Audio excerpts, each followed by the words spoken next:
Dijo Yahvé a Moisés: Sube hasta mí, al monte.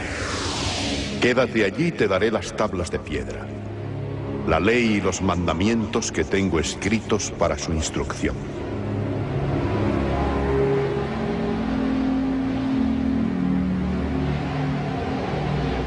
Y subió Moisés al monte, y la nube cubrió el monte. La gloria de Yahvé descansó sobre el Sinaí, y la nube lo cubrió por 6 días. Moisés entró dentro de la nube y permaneció en el monte 40 días y 40 noches.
ليتقدس اسمك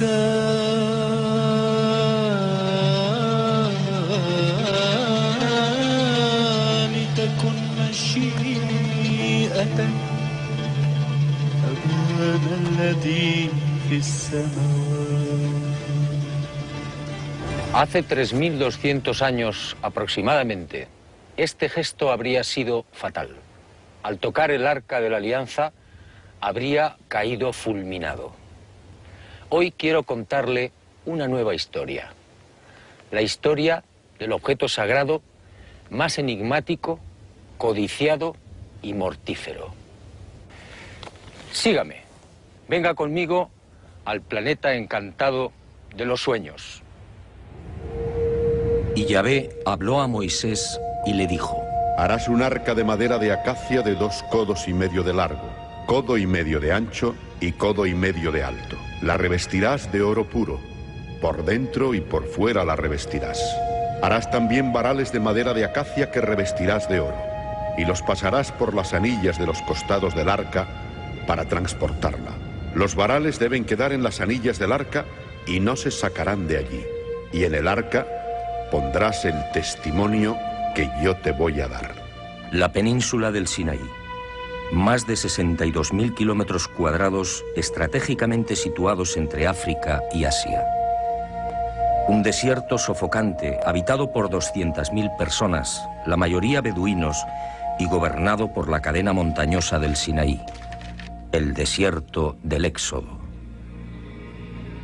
Un vasto complejo granítico en el que se alcanzan 50 y 60 grados Celsius durante el día y hasta 20 grados bajo cero durante la noche. Un macizo desnudo antaño poblado por el leopardo y por el que serpentean los caminos más antiguos del mundo. Aquí, en la llamada Montaña de Dios, en este lugar emblemático para judíos y cristianos, nace la historia del Arca de la Alianza. Un objeto cuya pista se ha perdido y que, sin embargo, continúa levantando polémica. Un objeto santo que llegaría a provocar más de 1 millón de muertos. Una historia repleta de dudas, leyendas y contradicciones. Sabemos muy poco de ella, pero lo que conocemos es tan fantástico como terrorífico. No pretendo desvelar su misterio. ¿Quién podría hacerlo? Me limitaré a contar lo más sobresaliente de aquella increíble aventura.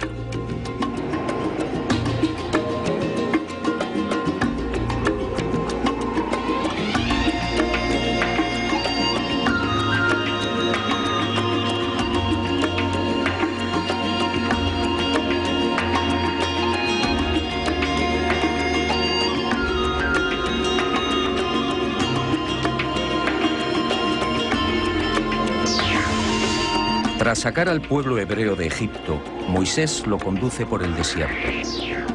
En las cercanías del Sinaí, Bezalel y sus artesanos construyen el arca. Y Moisés guarda en ella los 10 mandamientos, las tablas de piedra de la ley. Y empiezan los prodigios.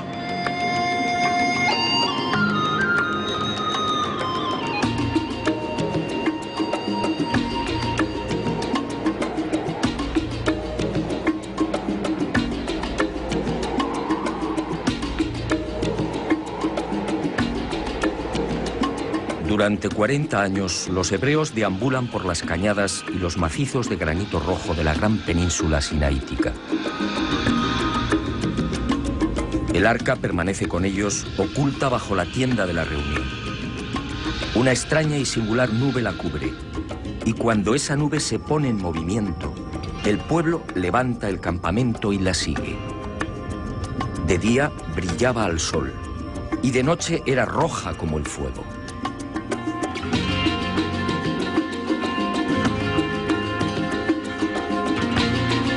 Y el arca, asegura la tradición rabínica, tenía incluso la virtud de volar. Y así lo hacía cuando Moisés lo solicitaba.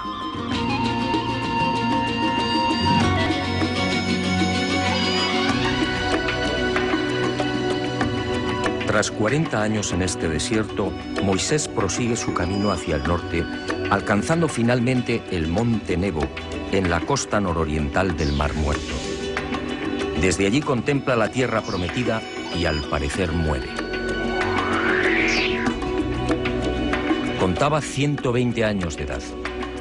Hasta el día de hoy, nadie sabe dónde fue sepultado.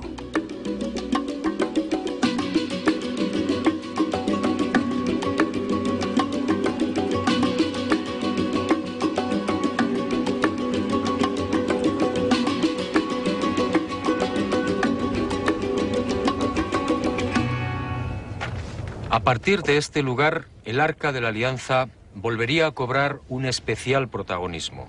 El pueblo hebreo estaba a punto de asistir a todo un gran prodigio. Sígame y juzgue por sí mismo.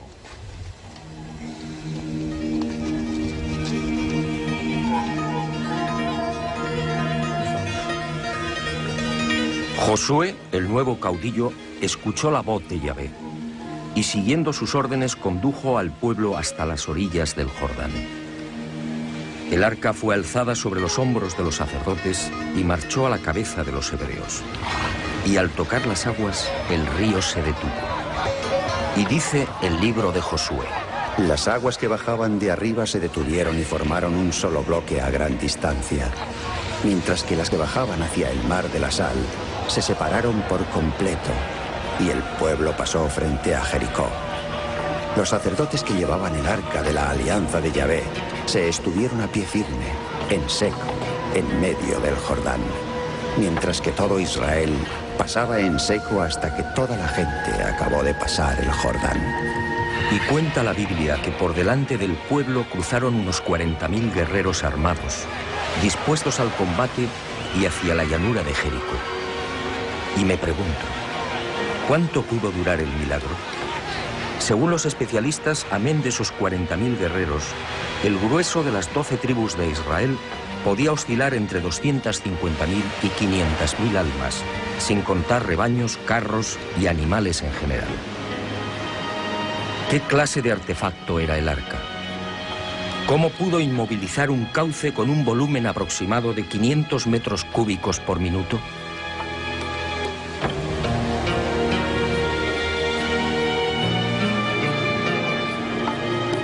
Algunos exégetas tratan de explicar el prodigio, afirmando que el corte de las aguas fue provocado por un seísmo que taponó el río con los bloques de marga existentes en la zona de Adam. El razonamiento no es convincente, ya que según el libro de Josué, las aguas volvieron a correr cuando el arca salió del cauce.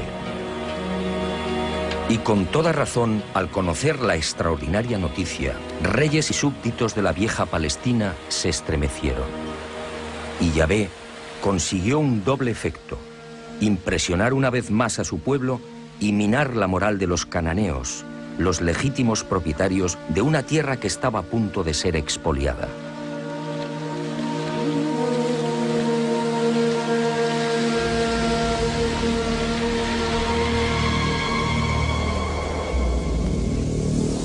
Días más tarde, el Arca de la Alianza actuaría de nuevo. Eso al menos es lo que se deduce del capítulo 6 del libro de Josué. Yahvé volvió a dirigirse a Josué y le dijo: Mira, yo pongo en tus manos a Jericó y a su rey. Vosotros, valientes guerreros, todos los hombres de guerra, rodearéis la ciudad dando una vuelta alrededor. Así harás durante 6 días. 7 sacerdotes llevarán las 7 trompetas de cuerno de carnero delante del arca. El 7º día daréis la vuelta a la ciudad 7 veces y los sacerdotes tocarán las trompetas. Cuando el cuerno de carnero suene, cuando oigáis la voz de la trompeta, todo el mundo prorrumpirá en un gran clamoreo y el muro de la ciudad se vendrá abajo y el pueblo se lanzará al asalto.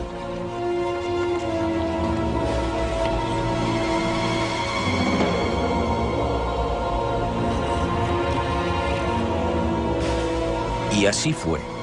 Los altos y robustos muros cayeron y miles de personas, incluyendo niños, mujeres y ancianos, fueron pasadas a cuchillo. Y el pueblo hebreo, una vez más, quedó sobrecogido ante el mortífero poder del arca. Y durante algo más de un siglo, el Arca de la Alianza quedaría en el olvido. Fue hacia el año 1000 a.C. cuando la misteriosa caja de madera y oro entra de nuevo en escena. ¿Y de qué forma? Los filisteos, el mítico pueblo llegado del mar y que en aquel tiempo ocupaba las costas de Israel, desafiaron al rey David. Las batallas se sucedieron y en una de ellas, ante la gravedad de la situación, los hebreos, recordando las antiguas hazañas del arca, optaron por sacarla del santuario de Siloé, donde había permanecido largo tiempo. Esta vez, sin embargo, los designios de Yahvé eran otros. El ejército israelita fue derrotado y ante el asombro de todos, la temida arca cayó en poder de los filisteos. Y el pueblo hebreo vivió uno de los momentos más trágicos de su historia. Pero el arca no había perdido su poder, y los filisteos supieron de su fuerza destructiva. Las ciudades de Asdod, Gat y Ecrón resultarían asoladas por sendas plagas de ratas y tumores. 7 meses duró la tragedia, y los filisteos, comprendiendo, tomaron la decisión de deshacerse del arca. La colocaron sobre un carro y los bueyes, sin conductor, tiraron de ella. Y el arca fue a detenerse en Bet-Semes, un pueblo hebreo. Pero el sanguinario Yahvé no había dicho la última palabra. La alegría de los hebreos duraría poco. El arca fue depositada sobre una gran piedra. Y una noche, movidos por la curiosidad, algunos de los jóvenes burlaron la vigilancia y abrieron el arca. Y miraron en su interior. Yahvé entonces desató su cólera. Y un fuego implacable terminó con la vida de los habitantes de Bet-Semes. En total, 50.070 víctimas. En 1930, una expedición arqueológica dirigida por Robertson y Plogai descubriría en Bet-Semes miles de esqueletos calcinados. Cuando visitamos las ruinas, hubo algo que me llamó la atención. Muchas de las piedras aparecían extrañamente carbonizadas.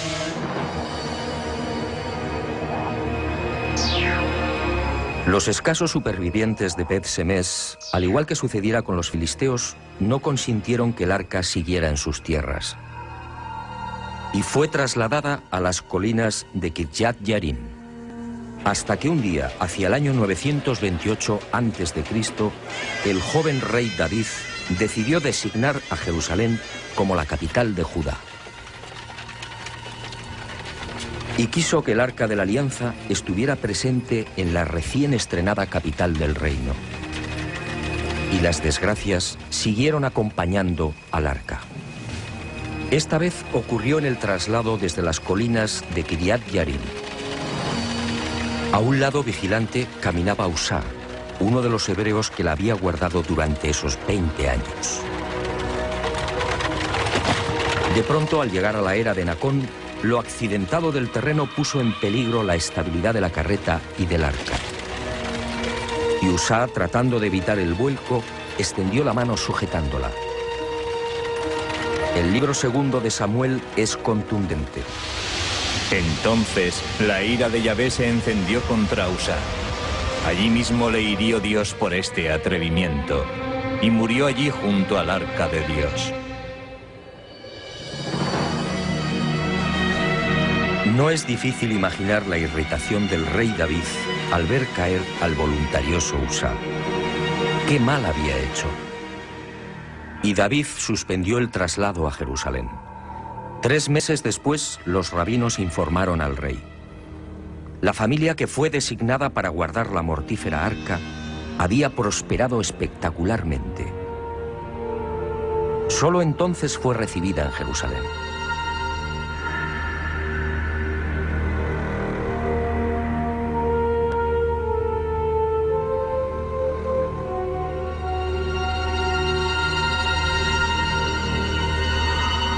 Y ahí comienza la última y decisiva etapa del Arca de la Alianza, la más oscura y enigmática. A David le sucedió su segundo hijo, el no menos mítico Salomón. Corría el año 961 a.C. El arca seguía oculta bajo una tienda. Solo el sumo sacerdote podía llegar hasta ella y una vez al año. Y siempre envuelto en una nube de incienso. Y cuentan las crónicas que Salomón fue bendecido por el arca. Compuso 1000 cánticos y fue el autor de 3000 proverbios. Hablaba con los árboles, con los peces, con las aves y con las bestias. Y su poder sobre la naturaleza fue tal que el nombre de Salomón sería utilizado como talismán. Pero la sabiduría no fue la única bendición. Salomón ingresaba cada año 666 talentos de oro, es decir, algo más de 9 millones de dólares. Su flota y comercio se extendieron en todas direcciones, llegando incluso a las remotas tierras de la India y China. Y agradecido, construyó para el arca un lujoso y deslumbrante templo, el primer templo de Israel. Una vez terminado, Yahvé se apareció a Salomón haciéndole una clara y trascendental advertencia. Si seguía sus mandatos y preceptos, todo iría bien. Pero si él o sus hijos volvían el rostro hacia otros dioses, aquel templo sería destruido e Israel quedaría como escarnio de todos los pueblos.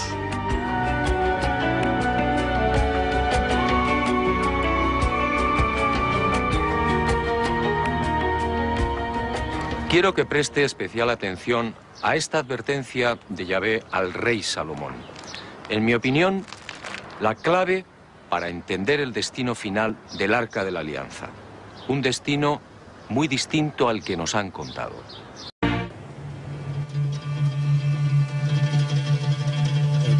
Fue durante la construcción del templo cuando Salomón solicitó ayuda a los grandes mercaderes del mundo conocido. Tamrín fue uno de ellos y acudió a la llamada del gran rey con un importante cargamento de zafiros, ébano e incienso. Tamrín contempló la obra de Salomón y quedó impresionado. Y al regresar, trasladó a su reina las singulares dotes y el poder que adornaban a Salomón. Esa reina era Maqueda, la bella etíope que gobernaba el reino de Saba.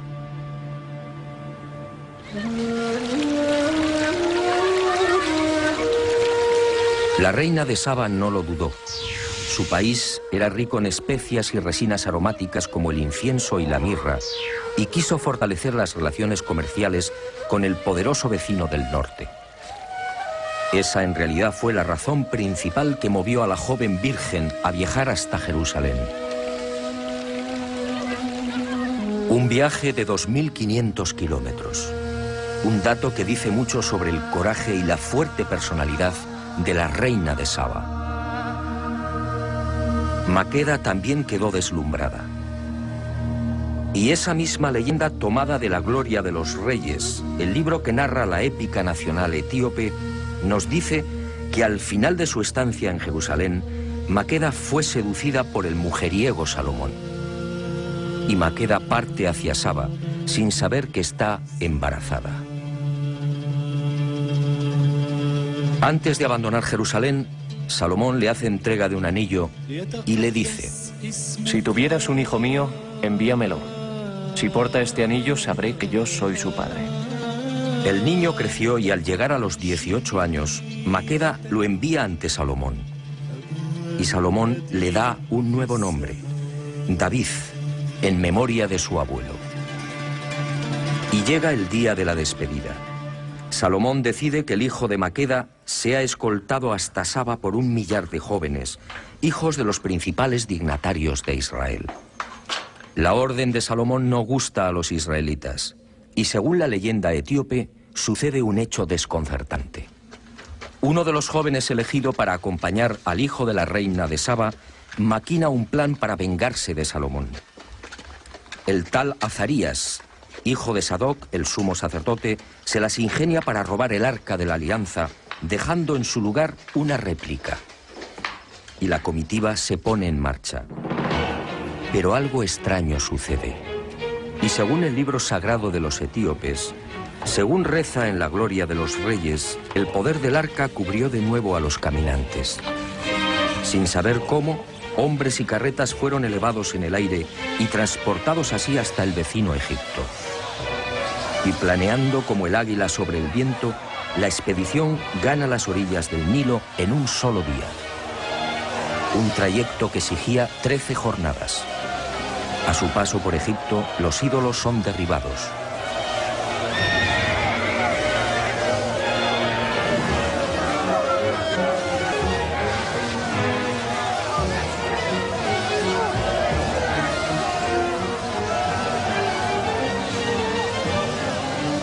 Finalmente, el poder del arca los deposita en el corazón del reino de Saba.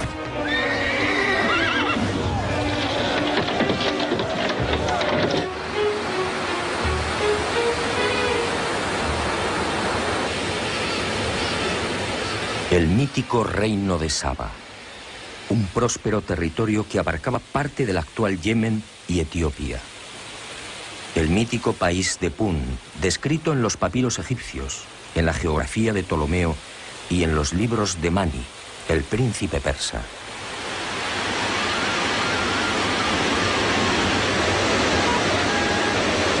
El rico paraje del que partían el incienso, las especias, el oro rojo y las maderas sagradas. Es aquí donde la leyenda sitúa al rey Agabo, padre de Maqueda. El hombre que decapitó al dios serpiente Argüé, que controlaba y aterrorizaba a la región hace 3000 años.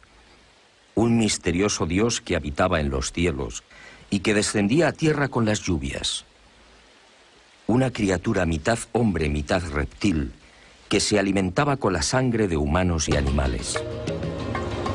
Una criatura que, según los tuareg, ha sido vista en nuestros días en las ardientes arenas de los desiertos de Libia. Un ser de largos cabellos que recibe el nombre de Alma.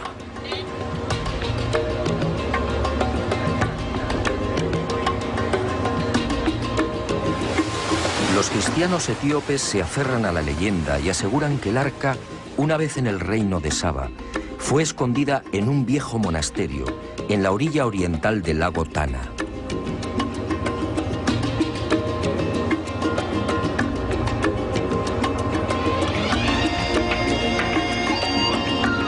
Y hacia allí nos dirigimos.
La noticia nos fue confirmada por Abba Valle, el viejo guardián del monasterio.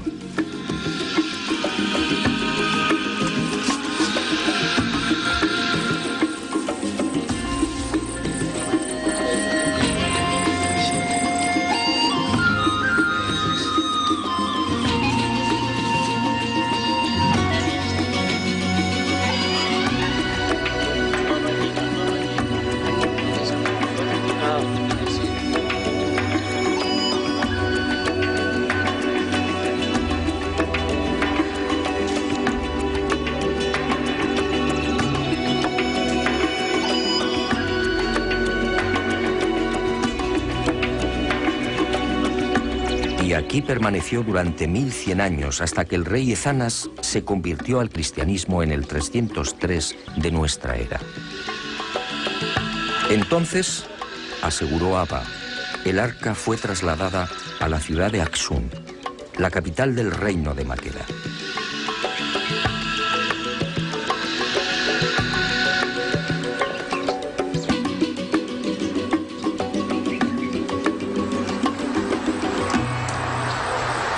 Hoy muy pocos dan crédito a la visión del arca volando sobre Israel y Egipto. Es casi seguro que se trata de una leyenda, una bella e imposible leyenda.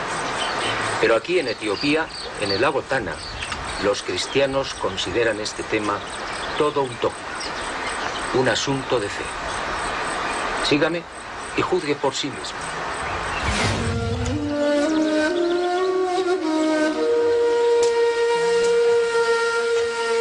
Y digo bien, una bella e imposible leyenda. Imposible porque, de ser cierta la maquinación de los jóvenes judíos, la Biblia a buen seguro la hubiera registrado. El robo del Arca de la Alianza, como sucedió en el caso de los filisteos, habría llenado de amargura al pueblo hebreo. Y Salomón hubiera perseguido a los profanadores hasta el fin del mundo.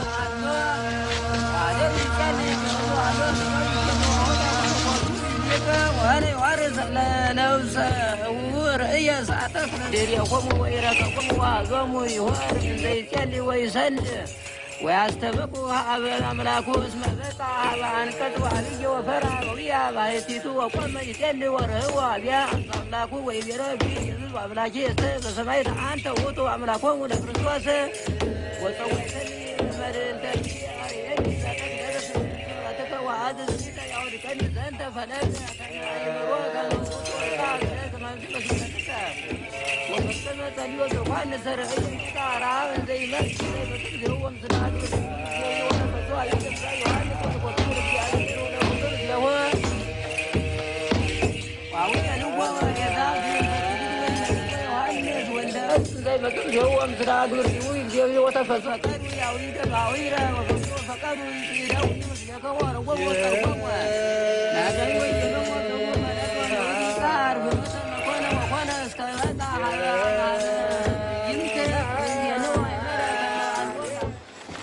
ሙሴም ጽላት እንደተቀበለ እግዚአብሔር ዘንድ ተፈቅዶለትኝ የተቀበለው እዚህ የሚገኘው ያስረዳል። ይሄ ደግሞ ነገስት ባላም የሚባለው La investigación, por supuesto, no fue sencilla. Los propios etíopes aparecen divididos a la hora de fijar el itinerario que siguió el arca desde su hipotética llegada al reino de Saba. Para algunos, la joven reina Maqueda, al recibir a su hijo y a los 1000 dignatarios judíos, eligió una fortaleza que llevaba su nombre para guardar y custodiar el preciado tesoro. Ese lugar era conocido como Dabra Maqueda, y la reina, según la gloria de los reyes, protegió el arca con 300 soldados.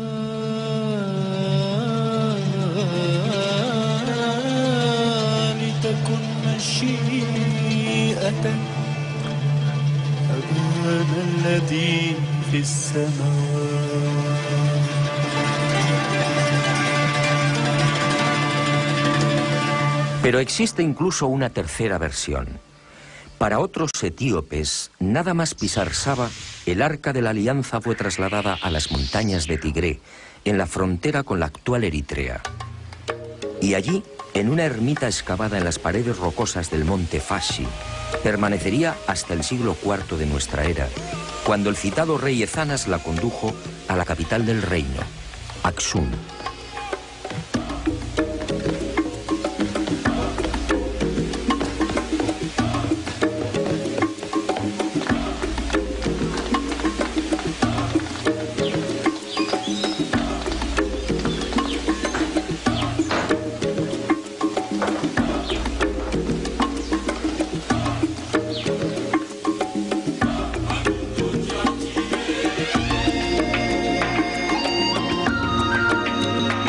Según esta versión, en la región de Tigres sobrevivieron los descendientes de aquellos 1000 jóvenes israelitas que escoltaron el arca robada y al joven hijo de Maqueda. Son los falasas, los judíos negros, una supuesta tribu perdida en África.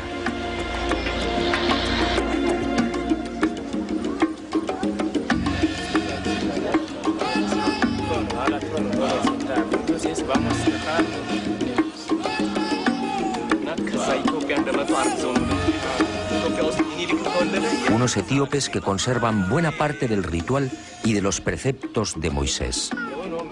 Unas gentes que se autodenominan Betá Israel, la casa de Israel.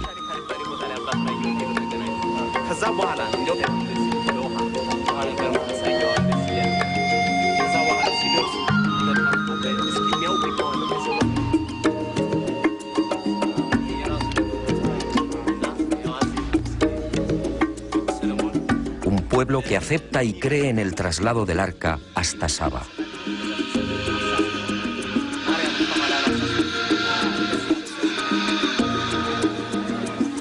Y así nos lo confirmaron. Para ellos no hay la menor duda. El arca y las tablas están en Etiopía.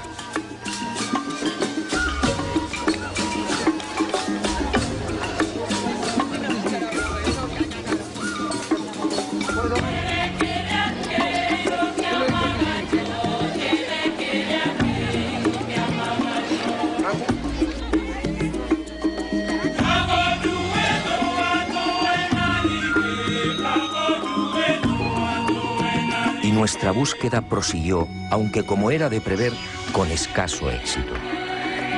En 1531 la supuesta arca cambia nuevamente de emplazamiento. Las tropas musulmanas de Ibrahim, alias el Zurdo, atacan Aksum y los etíopes cristianos la sacan de la ciudad, escondiéndola en la pequeña isla de Tulo Gugo, en el lago Ziguay.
...130 años después, el arca retorna de nuevo a Aksum. Y allí continúa según los etíopes.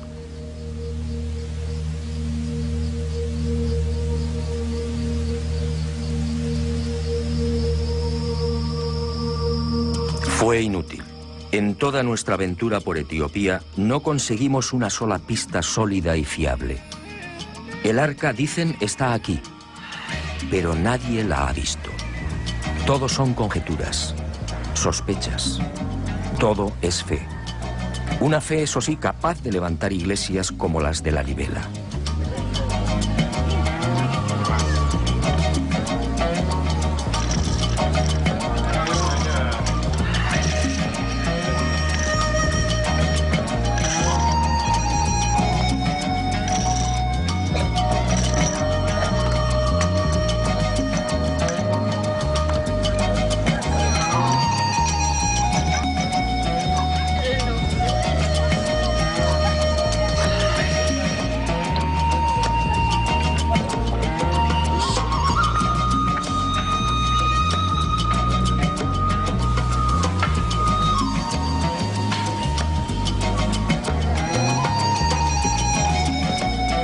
La Libela, otra ciudad santa para la fe etíope.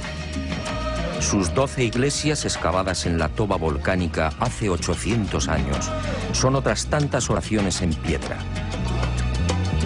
La tradición asegura que fueron talladas por el emperador Lalibela después de un viaje milagroso por el aire hasta Jerusalén.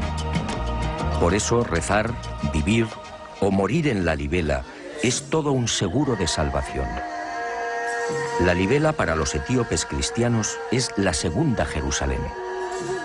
Así lo acreditan nombres como Betania, Gólgota, Río Jordán o Monte de los Olivos.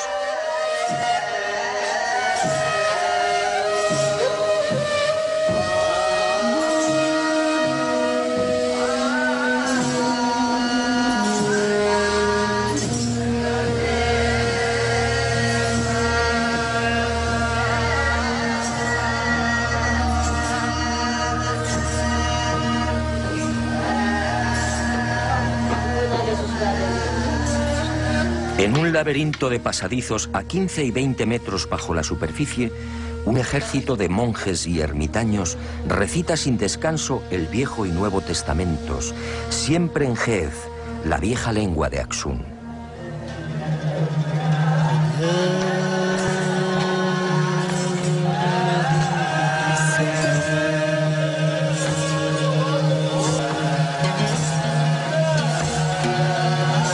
ليتقدس اسمك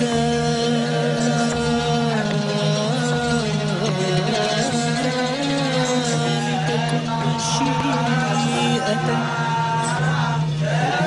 الذي في السماء.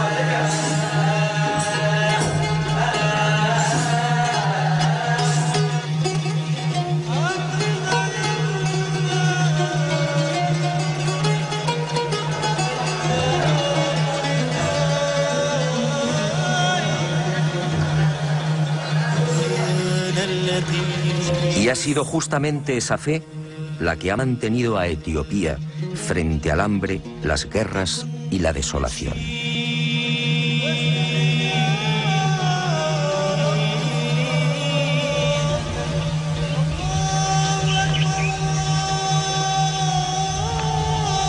Y al fin, Aksum, la vieja capital del reino milenario.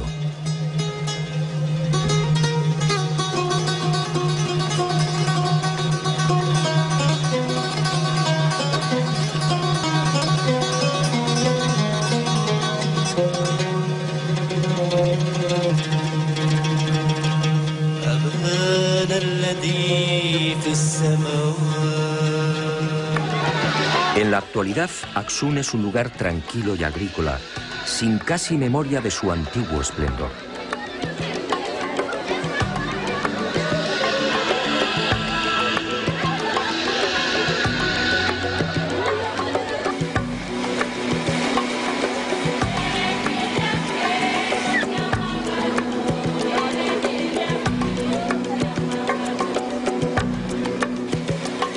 Sin embargo, el pensamiento y las miradas de 30 millones de etíopes que profesan el cristianismo, casi la mitad de la población, están puestos en una pequeña capilla de esta ciudad.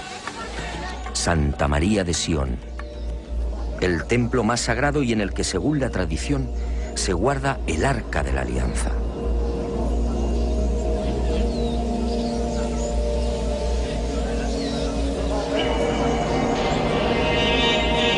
Un arca que nadie puede ver, Un arca custodiada día y noche por un monje, el abate Kelu, que no permite que se le fotografíe.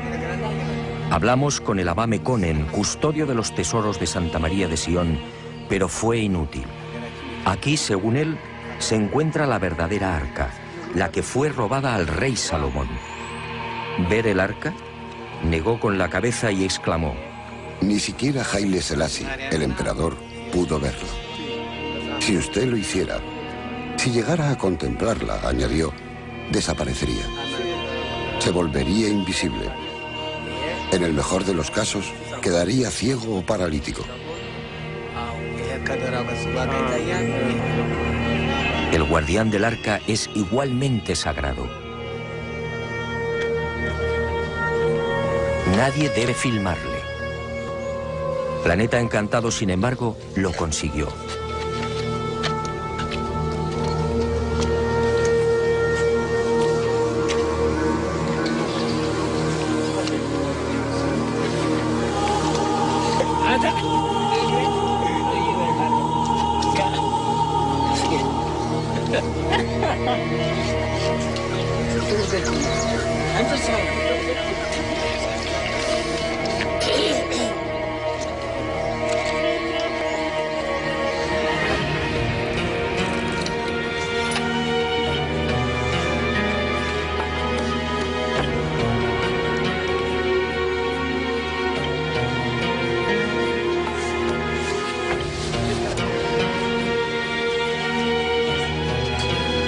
Después de 3 días de paciente espera, nuestras cámaras lograron sorprenderlo junto a la reja que cierra el pequeño santuario. Estas son las únicas imágenes existentes en el mundo del abate Kelu, el mítico guardián del Arca de la Alianza.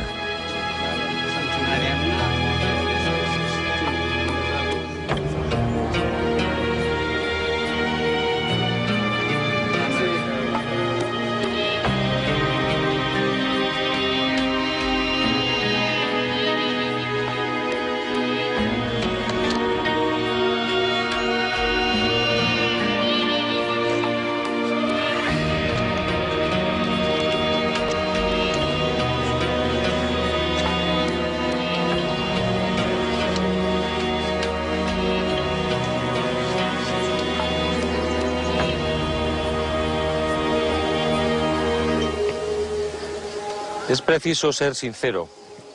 Los etíopes no lo aceptan, pero ahí, en la capilla que tengo a mi espalda, jamás estuvo el Arca de la Alianza, al menos la auténtica. Tanto la historia como el sentido común lo niegan. Se trataría, en todo caso, de un bello sueño, un deseo imposible. Insistir no tenía sentido. Abate Kelu es un hombre especialmente entrenado para este tipo de visitas y preguntas. Tiene 74 años y lleva 4 como guardián del arca. Y así continuará hasta el día de su muerte. Jamás se aleja de la capilla. Hacerlo sería el peor de los sacrilegios. Abate Kelu es el único mortal que puede ver el arca. Y fue a lo largo de la investigación cuando descubrí algo que aclaró mis ideas en esta oscura y delicada historia. La fe de los etíopes en el arca y en el hecho de que fue robada y trasladada al reino de Saba se sustenta en un libro, el ya referido Kebra Nagás, o la gloria de los reyes. Lo que no saben o no quieren saber los cristianos etíopes es que esa épica nacional fue adulterada intencionadamente. Todos los historiadores coinciden. El libro en cuestión fue armado por un tal Yesak, un monje del siglo XIV. Se hizo eco de las leyendas y escritos que rodaban sobre la visita de Maqueda a Jerusalén y falseó la realidad, fundamentando así el supuesto origen sagrado de los emperadores etíopes. Un linaje nacido del mismísimo Salomón. Un linaje justificado por la sangre, por la unción de Salomón al hijo de Maqueda y por la presencia en Etiopía del Arca de la Alianza. De esta forma, la nación etíope aparecía como la legítima heredera de Israel. Yesak falseó los hechos. La reina de Saba visitó a Salomón. Eso es correcto. y es posible que tuviera un hijo con el gran rey hebreo.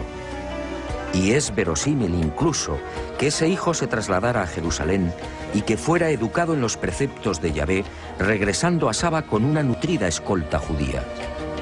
Lo que no es creíble es que 4 jovencitos pudieran penetrar en el Sancta Sanctorum del templo y robar el arca. En aquel tiempo, de los 18.000 sacerdotes y levitas que atendían el culto, alrededor de 300 permanecían permanentemente en el interior del templo, sin contar el servicio de vigilancia exterior. Nadie, judío o gentil, hubiera podido llegar siquiera a las escalinatas que conducían al Santo de los Santos. ¿Qué fue entonces lo que pudo suceder?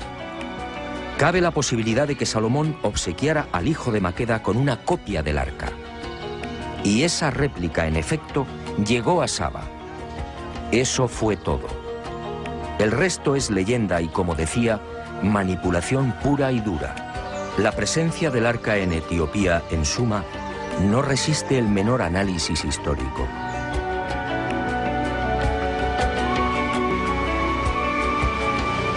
Pero el invento etíope termina de venirse abajo cuando la Biblia vuelve a mencionar el arca casi 400 años después de la muerte de Salomón. En el libro segundo de los Macabeos se rompe el largo silencio y el autor Jasón de Cirene explica cómo la sagrada caja de acacia y oro es puesta a salvo de la invasión persa por el profeta Jeremías. ¿Qué había ocurrido? ¿Qué fue de la terrorífica arca tras la muerte de Salomón en el año 922 a.C.?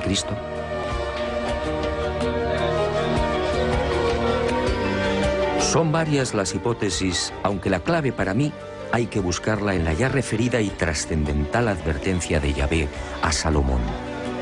Si vosotros y vuestros hijos os volvéis de detrás de mí y no guardáis los mandamientos, yo arrancaré a Israel de la superficie de la tierra. Y el mujeriego Salomón olvidó las palabras de Yahvé.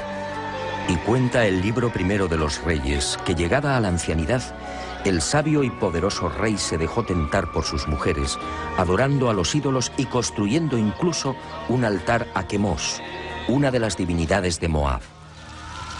Y el implacable Yahvé cumplió su amenaza. Tras la muerte de Salomón, todo fue confusión, guerras y dolor. Una situación caótica que culminaría con el asedio de Jerusalén por las tropas de Nabucodonosor II en la primavera del 587 a.C. La ciudad santa fue tomada y el templo arrasado, y 830 familias judías fueron deportadas a Babilonia. Y surge la gran pregunta: si la terrorífica Arca de la Alianza había sido utilizada a lo largo de la historia para combatir a los enemigos de Israel, ¿por qué no fue empleada contra la invasión persa?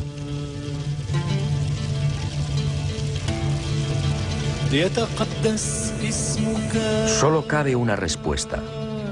El arca no estaba en el Santo de los Santos. Alguien muy oportunamente se la había llevado.